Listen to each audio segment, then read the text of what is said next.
to the pregame cheat sheet. We are live from Levi Stadium in Santa Clara, California. Darren Smith, as always, with me, Steve Wall. Steve, pregame. I mean, this is the second time the Chiefs have had a rematch with their Super Bowl opponent. This time, of course, the team that they beat the first time around, the San Francisco 49ers. Man, so your thoughts first and foremost. I know it's our first time here at the stadium, but your thoughts on the atmosphere thus far. Well, I guess you can say we hear yay area. No, I'm playing. But look, this is a match that I'm sure the 49ers have had marked on their since here on in the season. It's a rematch, so to speak. Even though it doesn't, at the grand scheme of things, doesn't really matter, right? But I feel like, this is a game that they're like, oh, well, we lost to these guys in the Super Bowl. We're going to try to get these guys an L, at least in the regular season. Well, something about it. That's kind of how Kansas City looked at it. We're going against the Tampa Bay. So if San Francisco can kind of view this game in the same manner, like we haven't had a chance to face them since Miami, well, hey, a little payback. And to be quite honest, unless you're here, it's hard to explain and describe the pregame and the big-time atmosphere that it feels right here. We look down on the field. I mean, it's just packed down there. We were supposed to be on the field, but it got so packed. They said, could we please move you all upstairs? So we're here. But we are live in the building. Steve Ross, myself. Look, both teams are coming off of a loss last week. Thank you so much, Mr. McKell. We appreciate it very much. Coming off of a loss last week, a surprising loss to the Atlanta Falcons.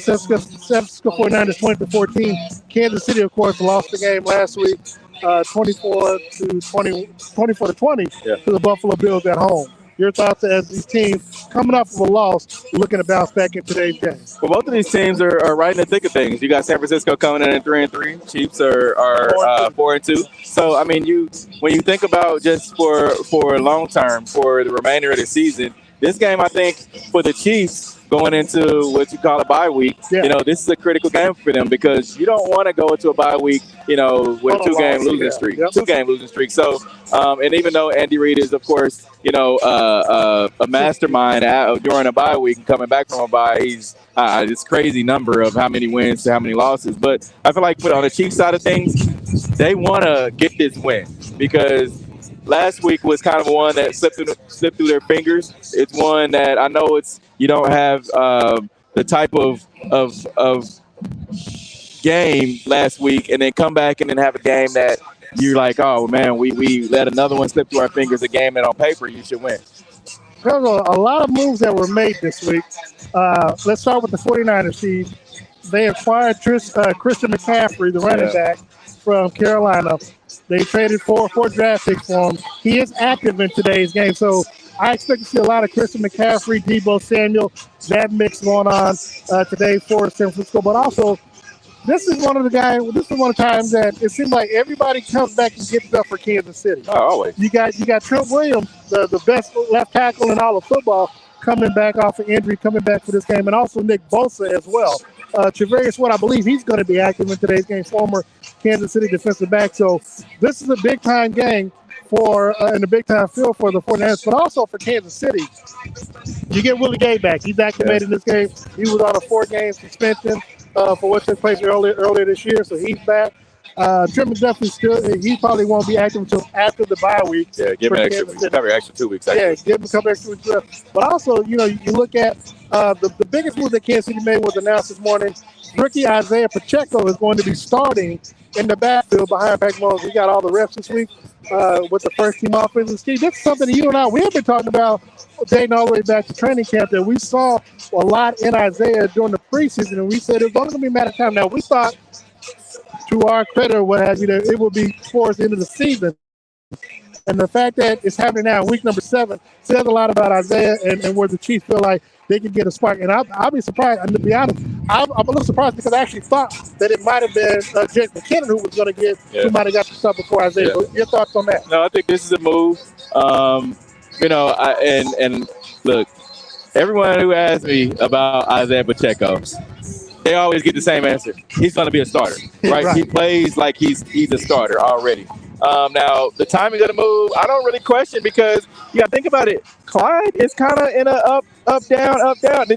If you want to let your young guys get some reps, and you brought them in here for a reason. Now, granted, most of the time you get Brett Veach and Andy Reid, Chiefs front office, they don't really want to make themselves look like they made a mistake. In drafting Clyde Edwards-Helaire as a first round pick, right? Yeah. So now you got to understand that they're like, all right, it is what it is. We're gonna count this as a loss. Right now, we're counting this as a loss, and we're gonna just see what the young guy can do because everyone has Isaiah Pacheco very high. He runs hard. He can do everything Clyde can do. Yep. He's just as fast. He's bigger, and he's tall. I mean, he's taller and he's faster. So I think when you look at Pacheco from that standpoint, I think he's more than ready. Look, I agree with you 100%. One of the things that was frustrating to me, and I know we talked about we talk all throughout the game because we sit next to each other in the box, but one of the things that I saw initially in the first quarter was Andrew Wiley had a wide open lane for him to run through. Yeah. And instead of running through the hole, he literally runs up Wiley's back. And I'm like, bro, what are you doing? And instead of getting maybe 5-6 yards, he only gets 2 yards. And it's frustrating because you want to see him do well and you want him to be successful. Of course, with and like you mentioned, with Brett Veach, you don't want to be seen wrong on the draft picks that you make. But one thing I know about Clyde, I noticed about Clyde just this season is the fact that you got a young guy behind you that's good, right? And to me, when Clyde's doing well, he's front and center. Always wanting to talk, hey, hello, what's up? But when it's not going his way, he's out of the locker room. He's in a shell, so to speak. So that's one thing that I noticed. And I just look at people's body language, especially in the locker room after wins, after losses. And he's the guy that will wear his emotions, seems like, on his face. And the hardest thing about that is that he'll have a great game like he did against the 49ers. Yeah. I'm sorry, against Tampa Bay. Yeah. And then come back the next season and fight. Not consistent. But that's a few players on Kansas City. Because I can say the same about Marquez down in Scanlon. He had the big game against the Raiders and then, didn't do anything. I know he was he might have been concussion protocol or something, but but he didn't have a good game the following week. Now, Juju had a big game last week for Kansas City, but we'll get to that in just a second. But again, looking at this, and knowing this is going to be one of those X's and O type of ball games, strength against strength. Yeah. Kansas City's offense against the 49ers defense. And to an extent, now that you add McCaffrey to that mix with Deebo Samuel and some of the other players on that 49ers offense, looking at Jeff Wilson. Now, Jimmy Garoppolo, for all the faults that people give him, he has led this team to a Super Bowl, albeit a loss to the Chiefs, and then it's a championship game. So, they were initially hoping that the other quarterback guys he just eluded me. He's on the injury reserve. You're thinking of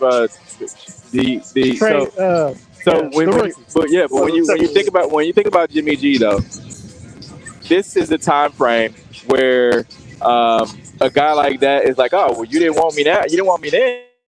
You kind of kicked me to the wayside because I'm a little older.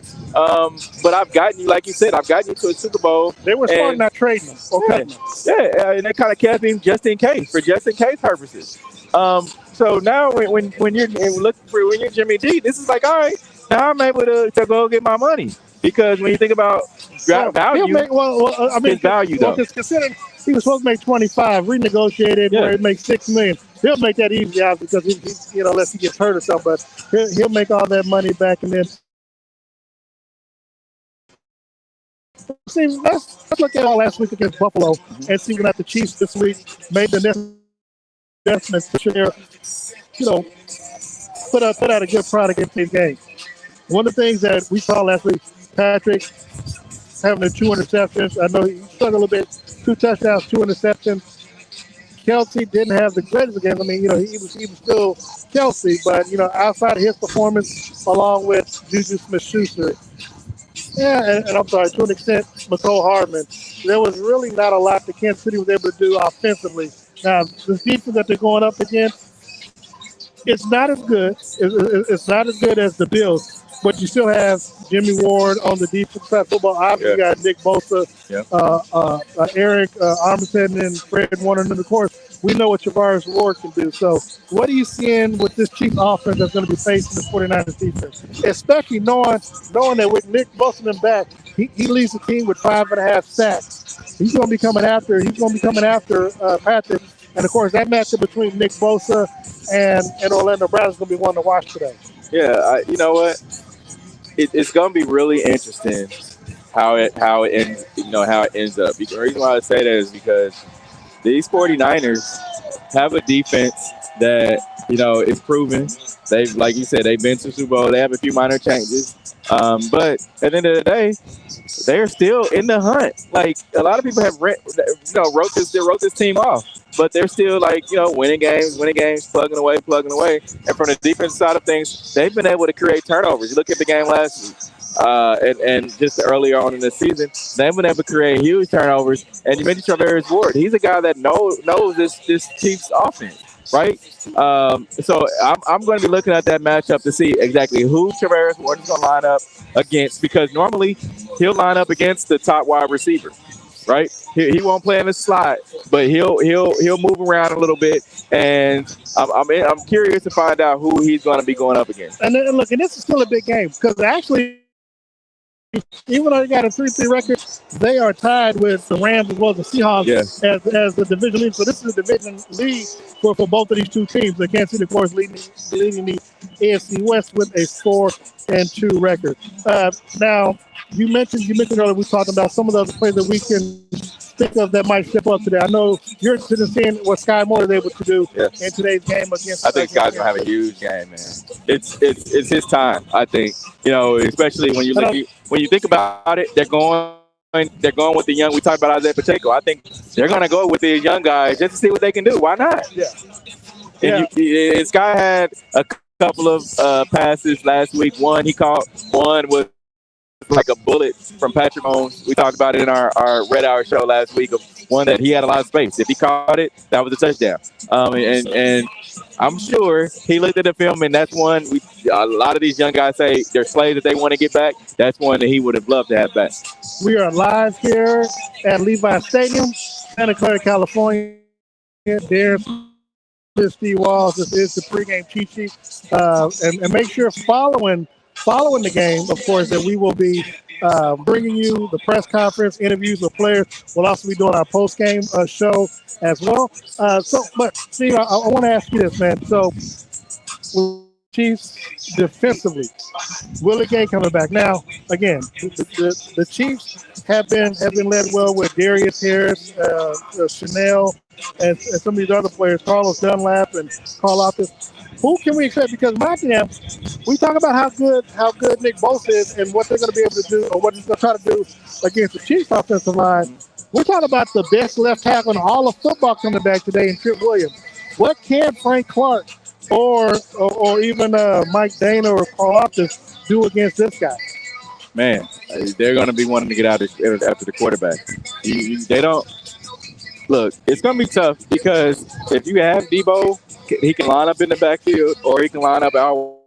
So that's one of the hardest things that's one of the hardest matchups in the NFL is guard Debo Samuel, because he's hard to bring down.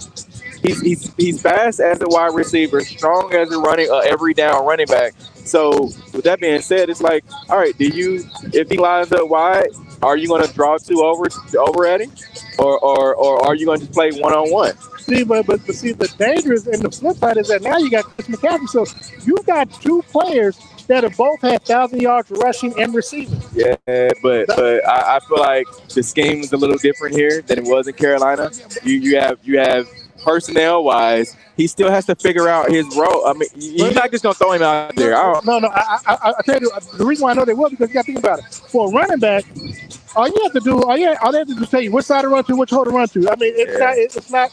That is the easiest transition, and so for him, they said one of the reasons why they activate him, because he's already, and I don't know if it's that Stanford mentality, but he's already grasped the 49er offense. But if you're a head coach of the 49ers, what are you going to say? Well, Christian McCaffrey is available. He will play. That means that the Chiefs are going to have to do an extra, put some extra hours in. But look, listen, though. Christian McCaffrey, it's still a timing thing. Like, the line, there's a big difference between Christian McCaffrey and Debo Samuel hitting the hole. Timing has to be there. I get that, but here's the thing. If you're lining Debo up as the wide receiver, which is his natural, which is his position, I mean, so, but again, as a defense, you got to respect. See, it'd be different if Chris McCaffrey was coming off an injury. He's been playing all season long, so it's not like he needs any. He's fresh. Yeah. So as a running back, and look, he was doing things out in Carolina before they traded him. So, I mean, you got to respect because again, you got Trent Williams over there. You got Trent Williams. Trent can open up a hole, so he can open up a hole. And even if you put Debo, if you line Debo in the backfield, he can line a better receiver. Look, if I'm the Chiefs, I would live with Christian McCaffrey being in the backfield. I would much rather Christian McCaffrey being in the backfield than Debo Samuel.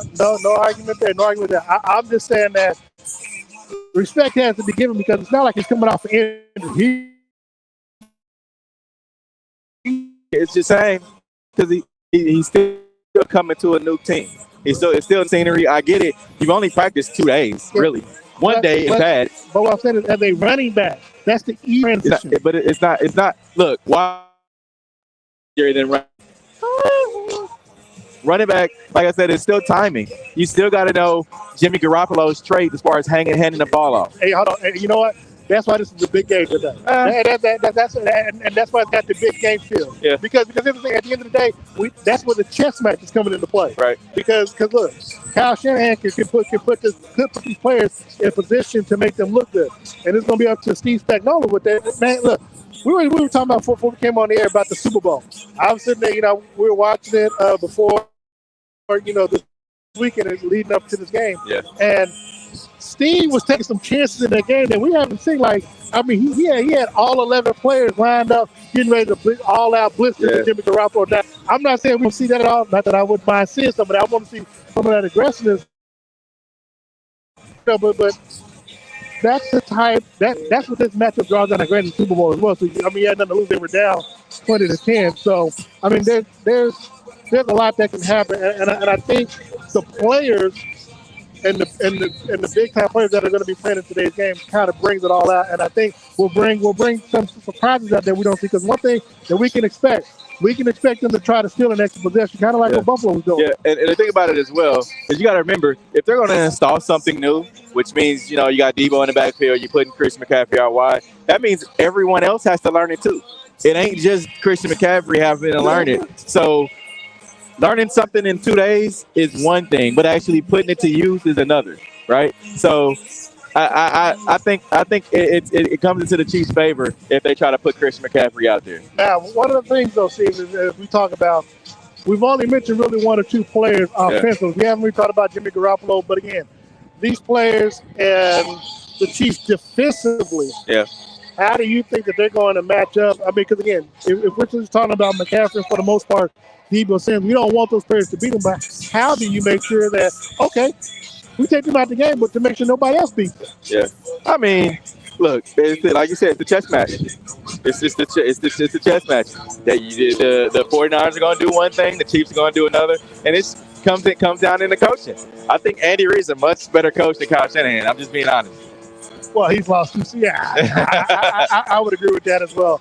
Look, we're live from Santa Clara, California. Beautiful day out here.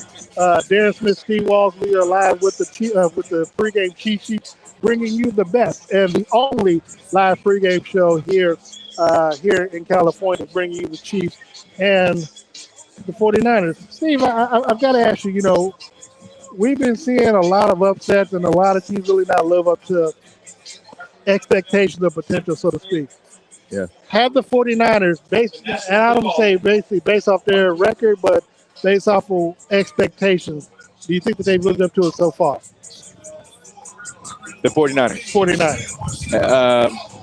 I think their season kind of got derailed a little bit. I mean, they didn't expect Jimmy G to be their starting quarterback this year. Yeah. That was just something that was kind of unquestioned. Then you get an injury to their starting QB, and it's like, all right, now we got to kind of go back to the drawing board. It's like we're going back to last year, right? And it's a reason why they got rid of Jimmy G. Is he serviceable? Yes. Can he win you some games? Yes. But I think they were looking more towards the future than trying to go back and replace Jimmy G. But they're 3-3. Like, you couldn't ask for a better record to be 500 when your starting QB goes down. Kansas City, based off of their record and based off of their schedule. Yeah. 4-2. They should be 5-1, if not 6-0. Living up to expectations, better words. Yeah. Your thoughts? I think they, like you said, they should be 6-0 right now.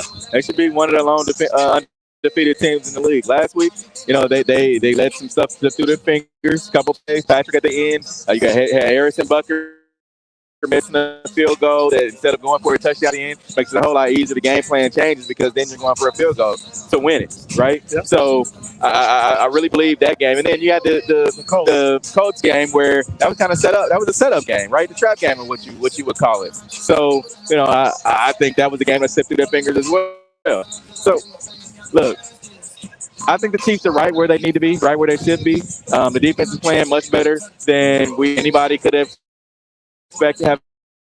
You have the wide receivers who are home right now. Look, you're starting a new running back now. I think that's kind of a monkey wrench that's kind of been thrown in there. So, we'll see. Today's game, will that have a spark to the offense? It should. Will that have a spark to Clyde Edwards-Helaire when he gets? We're not saying Clyde Edwards-Helaire is benched. He's not Le'Veon Bell or anything. He's still going to play. I think that'll give him the spark that he needs. Sometimes you have to remove people to push him forward, right? So, but I think Isaiah Pacheco is going to have this spot, and he's not going to relinquish it. This is National Tight End Day. There's always some national going on some day, but tight end today. Travis Kelce, 2 games ago, he had 4 touchdowns, only 25 yards receiving. Last week, I think he had close to 100 yards receiving on this end. But what can we expect this offense to do against the 49ers defense? Now, again, we know that both of them are going to bring a strong pass rush back after Patrick. And this is going to be one of those games where if you're Orlando Brown, you want that paycheck. Hey, look, first of all, you want that true win money. The problem is that you're going to be on the same field as him, not the same time, but people are going to pull up the tape to see what you did versus what he did. Of course. And you got to remember, it's a tough task trying to guard Travis Kelce. It really is. If you put a linebacker on him, look, he's much faster than a linebacker. He's much stronger. If you throw a cornerback out there, he's much stronger than a cornerback. So there's not really much you can do for him. It's kind of like, all right, we're going to have to try to throw 2 at him. And most teams have tried this, but Kelce's figured out ways to get around be physical with him at the line, try to bump him off his route. Look, he's too smart for that. So I think that's going to be the Chiefs. I know you're going to ask me the X factor. I think that's going to be the Chiefs' X factor today. It's going to be Travis Kelce. Now, on the other side, you're looking at George Kittle, a guy that has learned a lot of his game from Travis Kelce. Now, no, he's not a Darren Waller type where he's going to burn you with his speed. He's a guy that's going to try to beat you, with quick routes and then make you miss a tackle and go get upfield. So, this tight end matchup is going to be one to watch because you got to remember Kittle has gotten – look, Travis Kelce has gotten a lot of these tight ends paid, right? George Kittle being one of them, Darren Waller being another one. And they do that tight end university every year. I can't remember where it is. Yeah, but they feed off each other. So George Kittle has learned a lot, like I said, from Travis Kelce. So it's going to be interesting and fun to watch. Yeah. So when and respectfully, I did forget all about Kittle. So I apologize for that. So they do have another offensive weapon, and when it comes to that. So man, I'm curious though, looking at this. 2 weeks ago, MVS had a decent game. Yeah. Last week it was Juju. To an extent, McCollum because he scored a touchdown. Juju as well. Who steps up offensively for Kansas City today?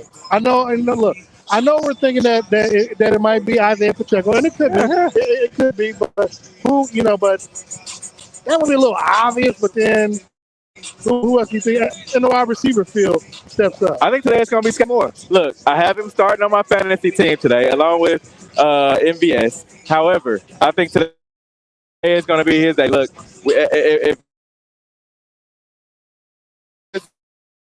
if keeping on schedule, every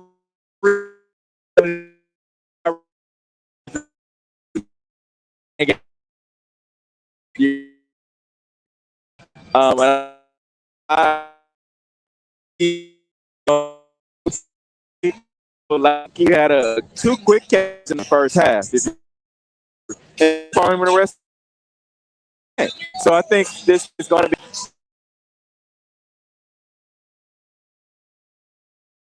If they're going on, keeping on schedule, we're curious about, and we got 40 in the background. One thing I'm curious about is when Pacheco starting now, does that take him away from returning kicks on the kickoff team? What you say? I said with Pacheco starting now, does that take him away from returning kicks on the kickoff? I don't know. That's a good question. I don't think it does though, because you want to get that first hit. You really do. You want to get that first. If I'm Isaiah Pacheco, you want to get that first hit. That way I'm ready. You don't want to get blasted either. But that way I'm ready. I'm like, let me spin, coach. Put Booby in. I think today is going to be the game where you're going to see him doing. Say, look, it's hard to go all around. They've actually been tailgating pretty well out here, which is surprise to both Steve and I. With the tailgate's been live. They got free barbecue that we showed earlier. we got folks walking by, see what crib walking and stuff. And it's the DJ. I mean, you know what happens when they put background. It's what it is. So, it is fine. Wish you all could be here. It is live. The atmosphere is beautiful. We expect the Chiefs win today. We'll get to our predictions in just a moment. Steve, I'll ask you first. If you're the 49ers, what's the X factor for you to win this game? Who? Deebo Samuel. Deebo Samuel. He has to kill today, to be honest. I mean, he's your top player. Running the game, wide receiver game. It has to be him, right? Like I think he has to be better than average today. And Deebo Samuel, also Jimmy Garoppolo. Like I said, the Chiefs do keep on schedule. I'm gonna keep on schedule and have to. I think Jimmy G has to play out of his mind as well. He has to show that he can. He's a legit starting quarterback in this league, right? Like I know he is, but he has to show that today. Not only Jimmy G, but it's also they're running back. Deebo Samuel. As much as we don't talk about him much, I'm gonna go with Trent Williams as the X factor because here's the thing. Okay. Chiefs, they're gonna have to get after Jimmy Garoppolo to force him to make mistakes. Yeah, I agree. And so I want to see what he looks like coming off the injury. Okay. How he handles Frank Clark and if Chris Jones decides to line up on the end to see see what happens with that. Yeah. And then of course he's able to open up holes for both McCaffrey as well as him. So to me, that's the X factor because if he keeps Jimmy upright, that at least gives him a chance because he's not getting touched. He's not hitting the dirt. He's getting them time to operate. So that's the X factor when it comes to them on offense. On defense, I'm gonna do two like you. On defense, I'm gonna go with Javarius Ward. I'm gonna go because like you said, who's he gonna match up with? Because the thing is, I'm not saying he's the best man defender, something like that, but it's going to be important for the Chiefs to identify the receiver today who's going to be getting all the catches, whether it's MVS, whether it's McCall, whether it's Juju. And if so, if the Chiefs find that person, who do they line up to go against them, try to stop them? So that's my X factor there. Switching teams, Kansas City. I'll let you start. Give me two if you want to go offense. Say who's the X factor for them to win? I say it every week. Patrick Mahomes, man. He's the key on the offensive side of the ball to make sure that this team wins, right? Like he has to make sure that there's no overthrows, that he has the perfect timing, getting the ball spread around. Whether you're going to spread the ball around or find one key guy, you got to make sure that if it gets to the end of the game, that you're not losing this game for these teams. We see quarterbacks all throughout the league that lose the game and where their team doesn't even have a fighting chance. We saw it last week with Patrick. We saw it last week with Lamar Jackson. These guys have lost the game for their teams where they didn't even get a fighting chance. So I think it's Patrick. And on the defense side of the ball, I think it's Chris Jones. Like Chris Jones has to continue to play, like he did 2 weeks ago, where they lined him up at the end. Even last week, he played pretty good last week. I'm not even gonna lie. Like even though it was the tripping at the end, but it was still counted as a sack. But I still think Chris Jones has to be the leader of his defense. So I don't want to shock anybody, but for my X factor, I'm gonna stick with the offensive line. I'm going back to Orlando Brown. Okay. Going back to Orlando Brown, and the reason because it's funny. Last week when we talked about it, I said it was going to be Devin Singletary. It ended up being Devin Singletary that was the X factor for Buffalo. But I think for Kansas City again, talking about Orlando Brown. You want the contract. You're playing. You're betting on yourself. Again, we're going to see on film. What you put out there that's gonna be worried about when it comes to negotiating time. But here's the thing: you're gonna be going up against the Nick Bosa. Yeah, you are.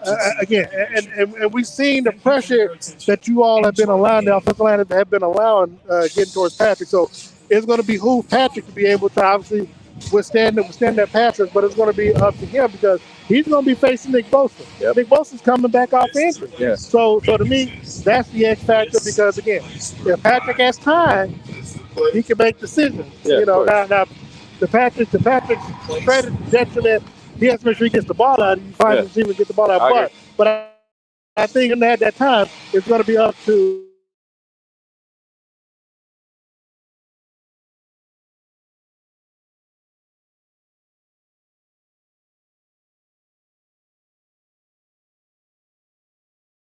back and read his eyes to make sure that, hey, if we're handing the ball off to either one of these running backs, they come with the middle.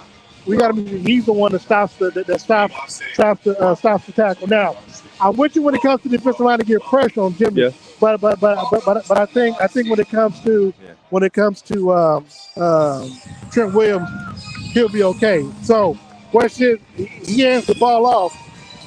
And they get past that first line in the sand. It's got to be Nick Bolton that makes the stop. Because I don't want Sam to expect a lot from Willie Gay. He's got to get move back in. But I do like Nick Bolton as my X factor for that. So all that being said, we got a couple minutes left, Steve. Who wins today's game? What's your score and why? I think it's the Chiefs. The Chiefs are going to be able to win this game. Look, I always say this. If you're better than a team on paper, you should go out there and be like you're better than them on paper. And I feel like they're going to be able to control this game, handily, really. I said it. It's going to be 31-21. They're going to beat it by 10. 31-21. Okay. Initially, I had 31-20, but when I made my bet, I somehow hit the under. So I'm going to go 28-20 Kansas City. Okay. But, yeah.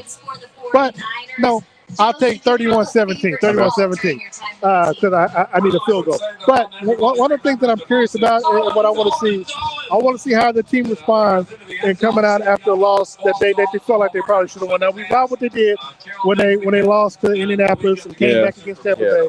I don't know if it's the same type of thing, but I also want to see how this team reacts with Pacheco starting today's game and see how that and see what type of spark that gives this offense if any. I agree. And so that's my pick. Before we get out of here, Steve, as always, we appreciate the kind words that people have texted us, posted about our game day outfit. Let everybody know who styles you and makes you makes you look super fly. Before I do that, look, you still have 25 minutes to run over to one of your gates. I'm going to get that too. Run over to one of your gates locations. Get you a mixed plate. If it were me, I would plate.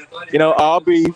Have the beans on the side, extra pickles, heavy on the sauce, and the side of bread to go. And I'm good. And if it's me, I got to get the slab, got to get the fries, hot seasoning, sweet and mild sauce, baked beans. So you fancy? You throwing the seasoning on it? Oh, got to. Okay. All right. Shout out to Mr. Gates for that one. Yeah. So contact my friends over at Dillard's on Rosa. Make sure you talk to Heather. Heather's in the men's department. She'll take care of you. She can make sure you have your game day look. No matter if your work is a game day look, if you're getting ready for work, if you're getting ready to go out on the town with your friends or guys, ladies, they have you ready as well. So make sure you just check out Dillard's over at Zona Rocha. They'll make sure that your game day, whatever it is, you're looking fly. And of course, my guy Todd White and Todd's Clothiers and Taylor Suits. Appreciate you very much for always making sure that I'm game day sharp, dress ready. Appreciate the kind words. We'll see you. I saw what Patrick looks like. We'll see each other after the game. I'll get a stamp of approval, but As always, Steve and I, we thank you. We'll take obviously next week off because it's a bye week, but the following 2 games we'll be bringing you the pregame cheat sheet from Arrowhead Stadium. And the next time we're on the road, it's going to be at SoFi Stadium, Los Angeles, late afternoon. We'll do the pregame show around the same time as well. It's just a late afternoon kickoff in California as well. So make sure you join us post game at Steve Walls Kansas, at Steve Walls KC, at Darren Smith WHB. Well, again, after the game, we'll bring you the post game press conference. We'll bring you interviews. We'll be our post game wrap up from the field, and then of course the Red Hour tomorrow night, live from the Soleil Steak and Oyster House, 6:30 to 7:30, 18th and Byron. So until then, for Steve Walls, I'm Darren. Thank you very much for